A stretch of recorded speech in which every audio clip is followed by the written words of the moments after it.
Ini bukan judul clickbait yang sengaja didesain fantastis, tapi begitu dicek artikelnya ternyata isinya nggak sesuai sama judul. Judul ini mungkin akan membuat kamu mind blown. Bahwa Nabi Nuh dulunya pernah ada di Nusantara, itu bukan khayalan atau bercandaan. Kalian mungkin juga pernah dengar gosipnya kalau bahtera Nabi Nuh konon katanya terbuat dari kayu jati asli Indonesia. Well, kayu jati memang sering menempati urutan teratas sebagai kayu yang tahan banget sama air. Jadi nggak heran jika kayu jati diduga kuat menjadi pilihan Nabi Nuh untuk membuat bahteranya yang besar itu. Apalagi jika kalian pernah membaca kisah banjir besar yang melanda kaum Nabi Nuh, tentu kalian juga membaca bahwa setelah banjir menerjang, kapal Nabi Nuh sempat terombang-ambing di atas perairan selama beberapa waktu. Jika kayu yang digunakan bukanlah jenis kayu yang sangat kuat, tahan air, tahan hempasan gelombang, dan tahan rayap, tentu kapal tersebut sudah rusak dan tenggelam. Masalahnya, kayu jati merupakan spesies pohon asli di Asia Tenggara, bukan dari belahan bumi lainnya, apalagi Asia Utara, Amerika, Timur Tengah, dan Eropa. Lalu apa hubungannya Nabi Nuh dengan Atlantis? Dan benarkah Nabi Nuh dulunya tinggal di Nusantara? Atau jangan Nusantara deh, Nusantara kan sebutan setelah Atlantis tenggelam dan berubah jadi kepulauan dari Aceh sampai Papua seperti sekarang. Kita sebut Sundaland deh. Dulu daratan Asia Tenggara kan menyatu membentuk Sundaland. Apakah benar Nabi Nuh dulu tinggal di sini? Kesibukan dan tuntutan hidup di zaman sekarang memang bikin kita mudah stres dan kehilangan jati diri kita sendiri. Meditasi dan mindfulness bisa membantu kamu untuk meningkatkan kesadaran hidup, bahkan menyembuhkan stres dan sakit segala loh. Tapi gimana caranya? Nah, di retreat ini kita bakalan belajar bareng-bareng soal ini. Dan kita retreatnya di Labuhan Bajo langsung loh. Seperti ini nih. Don't know what is real, no lie. Indah banget kan? Dan sensasinya beda karena selama retreat kita akan stay di atas kapal sambil menikmati pulau-pulau Labuhan Bajo yang indah. Tertarik buat ikutan? Langsung cek deskripsi di video dan daftar sekarang karena retreat ini terbatas untuk 22 orang saja. No, I don't wanna do this. Now I'm saying bye-bye. Time for me to let you go. Let you go. Jika kalian membaca buku sejarah dunia yang disembunyikan yang ditulis oleh Jonathan Black, tentu doktrin sejarah yang selama ini ada di dalam otak kalian akan berubah. Karena di buku tersebut, terang-terangan disebutkan bahwa Nabi Nuh adalah salah seorang tokoh terkemuka di peradaban Atlantis. Dan kalau kita tilik sejarah, rentang waktu sejarah peradaban Atlantis memang sejalan dengan rentang waktu kehidupan Nabi Nuh. Bagaimana cerita lengkapnya? Dan mengapa sampai sekarang banyak secret society dan kelompok-kelompok spiritual yang mempelajari peradaban Atlantis? Ada rahasia apa sih yang mereka sembunyikan? Peradaban semaju apa yang pernah terbangun di masa lalu? Teknologi apa yang mereka gunakan hingga menjadi bangsa semaju dan semakmur Atlantis?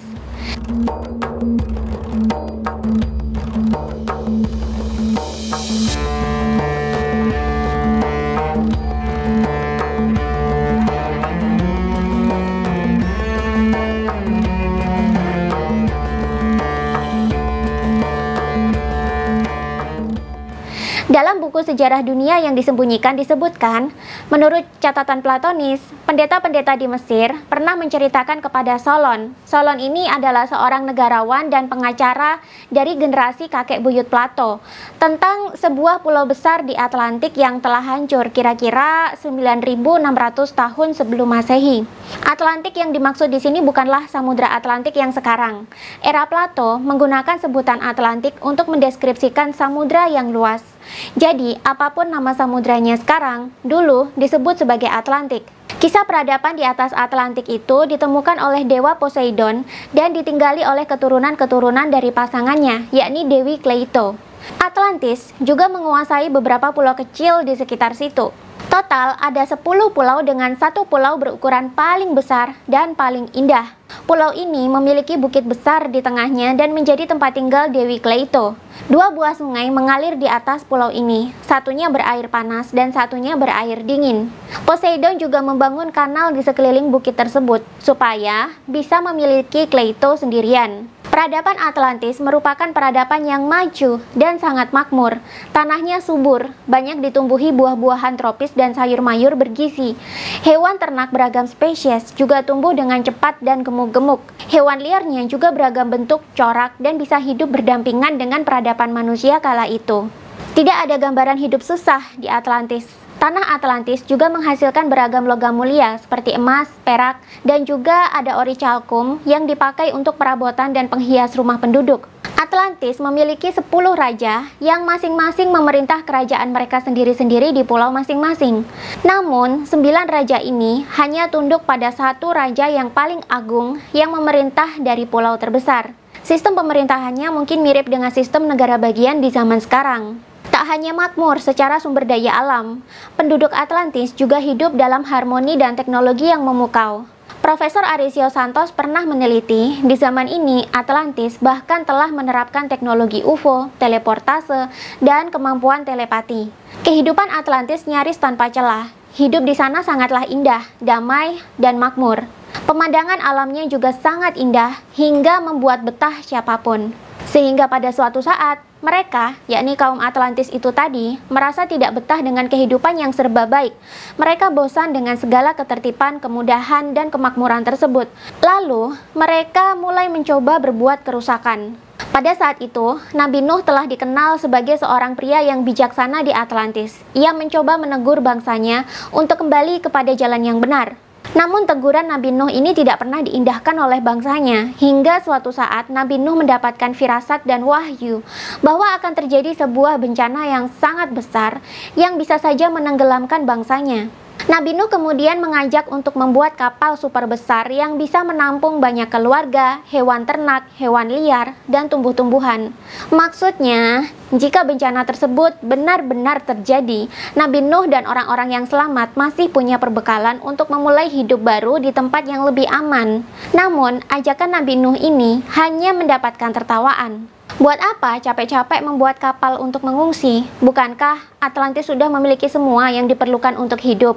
Akhirnya, hanya segelintir orang saja yang mau percaya kepada Nabi Nuh dan membantunya membangun bahtera atau kapal besar tersebut. Karena kelakuan bangsa Atlantis yang kian melanggar batas dan merusak, Zeus memutuskan untuk menghukum mereka dengan membanjiri Atlantis, hingga menyisakan hanya pulau-pulau kecil saja di permukaan laut. Banjir tak hanya datang menenggelamkan Atlantis, gempa bumi dan banjir susulan juga ikut berdatangan menghancurkan serta menenggelamkan apa saja yang tersisa dalam sehari semalam. Banjir besar yang terakhir ini benar-benar membuat Atlantis tenggelam dan sekaligus menandai berakhirnya zaman es.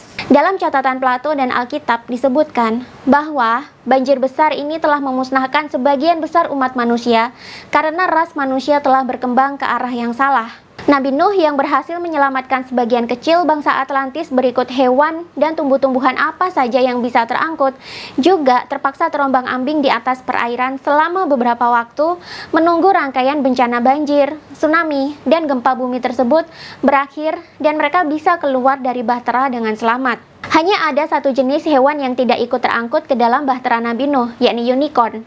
Unicorn pun punah dan jejak-jejak kehidupannya tersapu oleh banjir. Menurut Jonathan Black, punahnya unicorn juga menjadi pertanda hilangnya mata ketiga manusia. Setelah banjir besar ini, kesadaran mata ketiga manusia atau cakra ajna ikut menghilang. Namun pikiran bawah sadar manusia mulai terbentuk. Bahtera Nabi Nuh kemudian berlayar menuju ke timur, yang dalam penelitian yang dilakukan oleh Stephen Oppenheimer disebutkan bahwa Nabi Nuh dan rombongannya ini pada akhirnya sampai di daratan Mesopotamia, yakni di daratan sekitar sungai Eufrat, Nil, dan Tigris. Dari sini, peradaban manusia dimulai kembali dari awal. Nabi Nuh pun mengajari rombongannya untuk bercocok tanam, memanfaatkan tanah subur di sekitar ketiga sungai tersebut. Makanya, jika kalian lihat pelajaran sejarah di sekolah, peradaban pertama yang tercatat adalah peradaban Mesopotamia. Ya jelas berperadaban lah, wong mereka semua bekas Atlantis kok. Karena itu, dalam peradaban Sumeria, kisah banjir besar dan bahtera Nabi Nuh ini juga dicatat dalam sejarah mereka. Bangsa Sumeria menyebut Nabi Nuh dengan sebutan Ziusudra. Bangsa Babilonia menyebut Nabi Nuh dengan sebutan Upnapishtim. Bangsa Yunani kuno juga menyebut Nabi Nuh ini sebagai Dionysus. Peradaban dimulai kembali dari awal dengan menerapkan sisa-sisa keilmuan di zaman Atlantis kepada peradaban baru di Mesopotamia ini. Karena itu, dalam catatan sejarah di sekolah, disebutkan bahwa bangsa Sumeria, Assyria, dan Babilonia sebenarnya sudah sangat maju dan cerdas. Mereka sudah mampu menciptakan hukum sendiri, menciptakan karya seni sendiri, dan menelurkan ilmu-ilmu pengetahuan yang menjadi pertanda peradaban besar dan maju. Ini bukan karena mereka berevolusi dengan cepat dari manusia purba. Ini karena mereka pernah menerapkannya saat masih tinggal di Atlantis dulu. Ketika mereka berpindah ke Mesopotamia, akibat banjir, mereka tinggal mengadaptasi ilmu dan teknologi-teknologi mereka ke tanah yang baru tersebut. Tapi, karena peralatan yang bisa terangkut itu terbatas, maka kemajuan peradaban Mesopotamia tidak bisa menyamai kemajuan peradaban Atlantis dulunya. Kesadaran manusia juga menurun karena mata ketiga manusia pada tertutup pasca bencana tersebut. Akhirnya, menurut Jonathan Black, Nabi Nuh kembali mengajarkan kesadaran spiritual dan evolusi kelenjar pineal. Jika kalian ingat, kelenjar pineal adalah salah satu organ yang berfungsi penting untuk spiritual manusia, karena ini berperan untuk membuka mata ketiga manusia. Perjalanan rombongan Nabi Nuh ke Timur Tengah atau Mesopotamia tidak hanya sebatas mitos dan catatan sejarah bangsa-bangsa kuno. Salah seorang dokter ahli genetika, yakni Profesor Stephen Oppenheimer, juga telah melakukan serangkaian penelitian terhadap penduduk yang menjadi penutur rumpun bahasa Austronesia di Papua New Guinea dan Asia Tenggara. Penelitian ini dilakukan secara genetis, bahasa, dan disiplin ilmu lain yang terkait. Hasilnya adalah laporan dia dalam bentuk buku tebal yang berjudul Eden in the East, yang menyimpulkan bahwa keturunan Adam dan Hawa dari garis Seth telah beranak cucu hingga Noah atau Nuh. Ketika banjir besar terjadi pula perpindahan rombongan Noah dan bangsanya, sebagian besar menuju Mesopotamia, India, dan sebagian kecilnya ke Eropa dan kepulauan lain di sebelah barat Papua atau Kepulauan Solomon, dan gugus pulau-pulau kecil di atas Samudra Pasifik. Banjir ini menenggelamkan daratan Asia Tenggara yang dulu menyatu membentuk daratan Sundaland. Kini, Sundaland telah tenggelam dan hanya menyisakan pulau-pulau yang lebih kecil seperti Jawa, Kalimantan, Sumatera, Malaysia, Singapura, dan Filipina. Baik Profesor Arisio Santos maupun Profesor Stephen Oppenheimer sama-sama berkeyakinan bahwa Sundaland adalah lokasi bekas Atlantis yang dulu pernah ada dan terdengar ceritanya sebagai peradaban yang sangat maju. Lalu, mengapa Atlantis langsung hilang begitu saja akibat bencana alam? Dosa apa saja yang mereka lakukan selain berbuat merusak?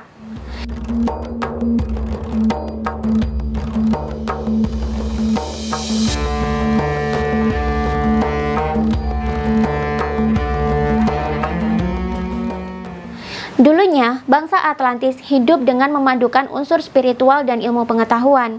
Kelenjar pineal dan mata ketiga mereka sangatlah aktif. Dengan kemampuan ini pula lah, bangsa Atlantis mampu melakukan komunikasi dengan makhluk-makhluk penghuni alam semesta dari dimensi lain yang lebih tinggi. Jonathan Black menuliskan makhluk-makhluk dari dimensi lain ini sebagai roh atau dewa-dewa bangsa Atlantis. Kecerdasan bangsa Atlantis juga tinggi, karena itu mereka mampu menghasilkan peradaban dan teknologi yang belum bisa disamai oleh peradaban manusia di zaman sekarang. Namun, kesadaran spiritual yang mereka kuasai telah membawa bangsa Atlantis ke dalam kesombongan, hingga akhirnya mereka berbuat kerusakan dengan kemampuan-kemampuan yang mereka miliki. Lalu, tibalah suatu masanya, alam semesta yang menyeimbangkan diri. Dunia diriset melalui bencana alam. Manusia-manusia yang tidak mampu sadar dan beradaptasi pun musnah.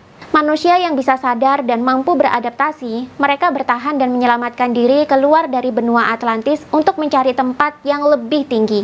Semenjak tragedi itu, kesadaran spiritual menjadi hal yang langka diterapkan oleh manusia. Hanya golongan manusia-manusia tertentu yang mampu mengamalkannya.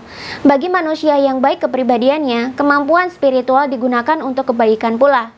Tapi, bagi manusia yang buruk kepribadiannya, kemampuan spiritualnya juga digunakan untuk keburukan, seperti bekerja sama dengan iblis, setan, atau makhluk dimensi bawah lainnya demi mewujudkan sesuatu sesuai keinginan hawa nafsunya. Setelah itu, hal-hal berbau spiritual menjadi sesuatu yang rahasia dan tidak bisa dicecap oleh sembarangan orang. Dalam kelanjutannya, tetap ada kelompok-kelompok rahasia yang mempelajari ilmu-ilmu tersebut, seperti perkumpulan sekolah misteri di peradaban Mesir kuno. Ketika manusia bertindak kebablasan dalam hal okultisme dan praktek spiritual lainnya, disitulah muncul nabi-nabi yang bertugas membetulkan kesadaran manusia, seperti Nabi Ibrahim, Nabi Musa, Nabi Isa atau Yesus, dan masih banyak lagi. Kesadaran spiritual manusia terus berkembang dari waktu ke waktu, seiring dengan perkembangan evolusi manusia. Tak hanya terjadi di Timur Tengah, di India pun kesadaran spiritual kemudian tercatat dalam kitab-kitab kuno seperti Veda dan yang lainnya. Ilmu-ilmunya pun kini menyebar hingga ke Eropa dan Amerika. Sedangkan di Indonesia, yang dulu pernah menjadi lokasi peradaban Atlantis, sekaligus menjadi anak cucu keturunannya, entah kapan akan kembali kepada kesadarannya dan jati dirinya sendiri. Sementara yang terjadi di Nusantara sekarang adalah banyak dari generasi kita sendiri justru silau dan ingin menjadi bangsa lain. Padahal bangsa mereka sendiri dulunya itu sudah sangat maju dan sangat pintar. Kesibukan dan tuntutan hidup di zaman sekarang memang bikin kita mudah stres dan kehilangan jati diri kita sendiri. Meditasi dan mindfulness bisa membantu kamu untuk meningkatkan kesadaran hidup, bahkan menyembuhkan stres dan sakit segala loh. Tapi gimana caranya? Nah, di retreat ini kita bakalan belajar bareng-bareng soal ini. Dan kita retreatnya di Labuhan Bajo langsung loh. Seperti ini nih. Don't know what is real, no lie. Indah banget kan? Dan sensasinya beda karena selama retreat kita akan stay di atas kapal sambil menikmati pulau-pulau Labuhan Bajo yang indah. Tertarik buat ikutan? Langsung cek deskripsi di video dan daftar sekarang karena retreat ini terbatas untuk 22 orang saja. No, I don't wanna do this. Now I'm saying bye-bye. Time for me to let you go.